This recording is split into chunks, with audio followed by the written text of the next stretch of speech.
अस्सलाम वालेकुम व्यूवर्स, कैसे हैं आप सब। उम्मीद करता हूँ सब बाखैर और आफियत होंगे। अल्लाह शाद व आबाद रखे। व्यूवर्स, आप लोगों ने अपने महफिलों में या किसी भी जगह ऐसे लोगों को देखा होगा कि जो बैठे हों या वो हो तो उनके पैर हिलते रहते हैं या पैरों को हिलाते रहते हैं। तो ये एक ऐसा है कि जो हमारे मुआशरे में इसको बहुत बुरा समझा जाता है कि यार ये क्या कर रहा है, पैर हिला रहा है या हिला रही है। बेसिकली इन लोगों को एक बीमारी होती है जिसे कहते हैं रेस्टलेस लेग सिंड्रोम। ये बीमारी क्या होती है, ये क्यों होती है, इसकी अलामात क्या हैं, इसकी वजूहात क्या हैं और इसकी होम्योपैथिक में अद्वियात क्या हैं, इस पर तो बात करेंगे ही। साथ में इस वीडियो में मैं आपको एक ऐसा टिप भी दूंगा कि जिसमें आपको ना दवाई लेनी पड़ती है, ना मसाज करना पड़ता है, ना कोई और काम करना पड़ता है। बस उस टिप को आप इस्तेमाल करें और आपको ये मसला ख़त्म हो जाएगा। व्यूअर्स, इस पर बात करेंगे, लेकिन अगर आप मेरे चैनल पर नए हैं तो आप मेरे चैनल को सब्सक्राइब कर दें और बेल आइकन दबा दें ताकि इस तरह की मेडिकल रिलेटेड वीडियोस आप लोगों को वक्तन फ़वक्तन मिलती रहें।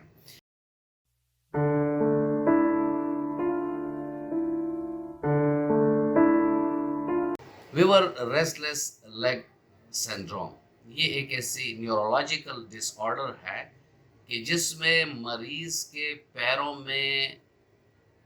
झंझनाहट सी फील होती है, दर्द हो सकता है, कुछ रेंगने वाली कैफियत हो सकती है, कुछ बिजली की पड़कन की तरह एहसासात हो सकते हैं, नम होने के एहसासात यानी सुन होने के एहसासात मरीज को हो सकते हैं। तो जब उसको ये एहसासात होते हैं तो वो जब अपने पैरों को मूवमेंट देता है तो उस मूवमेंट की वजह से उसकी ये अलामात या ये जो एहसासात हैं ये कम हो जाती है या ख़त्म हो जाती है। देखा गया है कि ये ज़्यादातर शाम के वक्त और रात के वक्त होता है। यानी अगर जब तक हम दिन में मूवमेंट कर रहे हैं, फिर रहे हैं, काम कर रहे हैं, तो उसमें हमें ये फीलिंग बहुत ना होने के बराबर होती है। लेकिन जैसे ही शाम को हम कहीं बैठते हैं या अपने बेड पर लेटते हैं तो हमें अपने पैरों में बेचैनी सी लगना शुरू हो जाती है और पैरों को वो कॉन्स्टेंटली हिलाते रहते हैं।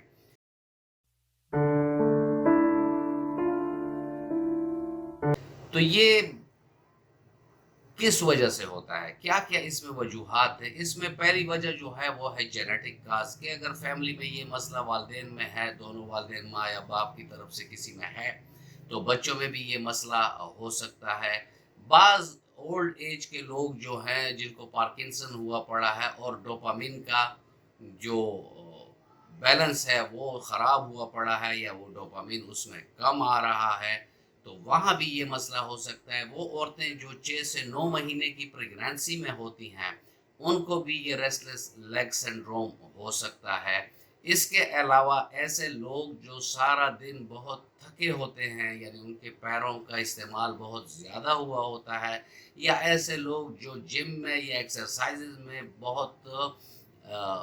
एक्सेसिव एक्सरसाइज कर बैठते हैं तो उन लोगों को भी ये मसला हो सकता है। इसके अलावा पोटाशियम की कमी या इलेक्ट्रोलाइट की कमी की वजह से भी ये मसला हो सकता है। इसके अलावा अगर किसी मरीज में आयरन की डिफिशियंसी है तो उन लोगों को भी ये मसला हो सकता है।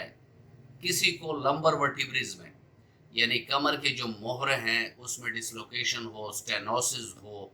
या कंप्रेशन हो या हेरिनेशन हो तो जो भी ये मसला उसको लंबर रीजन में होगा यानी कमर के मोहरों में होगा तो वहाँ से जो नर्व्स निकल रहे हैं तो उसमें भी डेफिनेटली मसला आ जाता है जिसकी वजह से रेस्टलेस लेग सिंड्रोम उन लोगों को भी हो सकता है। डायबिटीज़ को भी ये मसला हो सकता है कि जो डायबिटीज़ के पेशेंट बहुत अरसे से रहे हों और उनको पेरिफेरल न्यूरोपैथी का मसला हो तो उन लोगों को भी ये मसला हो सकता है। इसके अलावा ऐसे लोगों को भी ये मसला हो सकता है कि जो किसी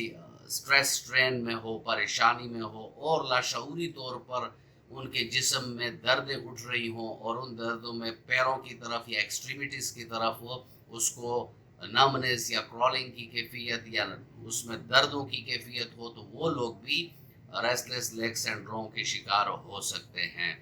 اس میں زیادہ تر جو دیکھا گیا ہے کہ 45 یا 50 سال سے اوپر کے مرد اور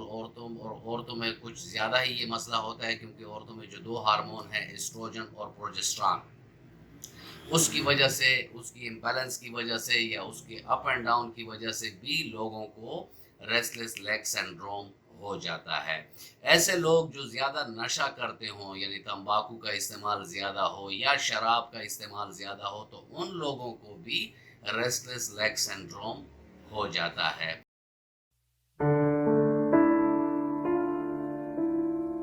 ویورز، جیسے میں اکثر اپنی ویڈیوز میں آپ لوگوں سے بات کرتا ہوں کہ پیشنٹ کا میازم اور کاز دیکھنا چاہیے، تو میازم جتنے ہم نے ریسٹلیس لیگ سنڈروم کے پیشنٹ دیکھے ہیں تو 80 to 90% پیشنٹ وہ سائیکوسس میازم میں پڑتے ہیں۔ تو ایسے میں اگر آپ اپنے علاج کے شروع میں ان کو میڈرونیم 10 کی ایک خوراک دے کر اور بعد میں آپ اس کے اور جو علامات آ رہی ہیں، اگر آئرن کی ڈیفیشنسی ہے تو فیرمیٹ اور فیرمفاس کو آپ یوز کروا سکتے ہیں۔ اگر اس کے نیورولوجیکل ڈس آرڈرز ہیں اور نروز کی وجہ سے یہ مسئلہ زیادہ آ رہا ہے تو اس میں کالیفاس بھی بہت اچھا کام کرتی ہے۔ اس کے علاوہ اسپیشلی جو ایوننگ اور نائٹ میں یہ مسئلہ ہوتا ہے تو اس میں زنکم میٹ ہے، ٹیرنٹولا ہسپینیکا ہے، یہ 30 طاقت میں اگر 2 قطرے آپ دیں گے تو مریض کی یہ علامات بہت جلد ختم ہو جائے گی۔ اس کے علاوہ اگر بہت زیادہ ایکزرشن سے یہ مسئلہ ہوا ہے اور پیشنٹ کو جیسے ہی اس کے پیر آرام کی صورت میں آتے ہیں تو اس میں اینٹیں سے اٹھتی ہیں، دردیں سے اٹھتی ہیں، جس کی وجہ سے ریسٹلیس لیگ سنڈروم کے علامات شدت اختیار کر جاتے ہیں۔ تو ایسے میں راسٹاکس